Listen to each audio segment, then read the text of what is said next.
মেশি facial রেজার এটা অসম্ভব সুন্দর, কারণ এর যে ব্লেডটা সেটা জিগজ্যাগ ব্লেড, যার কারণে কাটার চান্স 99%ই থাকে না। আর ফেসিয়াল রিমুভিং ব্লাম নিয়ে নিয়েছি কারমেশেরই। যে সমস্ত জায়গাগুলি আমি ফেসিয়াল হেয়ার রিমুভ করবো সেগুলো ভালোভাবে লাগিয়ে নিচ্ছি। এরপর ফেসিয়াল রেজারের সাহায্যে আমি অ্যান্টি ক্লকওয়াইজ ভালোভাবে ধৈর্য সহকারে আস্তে আস্তে রিমুভ করবো এবং এগুলো টিস্যুর সাহায্যে মুছে নিচ্ছি, কিন্তু খুব ধৈর্য সহকারে করতে হবে। এটা করলে আর কি, যে স্কিনের যে ডেড স্কিনগুলো থাকে সেইগুলো সহজেই রিমুভ হয়ে যায় এবং ফেসের যে এক্সট্রা হেয়ার থাকে সেইগুলো রিমুভ হয়ে যায় এবং স্কিনটা অনেক গ্লো করে এবং স্কিনটা ভালো থাকে, মানে দাগ এসব থেকে অনেকটাই মানে স্কিনটাকে রক্ষা করে। অবশ্যই এটা ইউজ করার পরে মুখটা ভালোভাবে ধুয়ে নিয়ে তারপর টোনার লাগিয়ে নিয়েছি।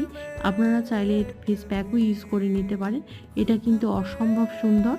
আর যদি আপনাদের ভিডিওটা ভালো লেগে থাকে অবশ্যই চ্যানেলটা সাবস্ক্রাইব করে পাশে থাকার অনুরোধ।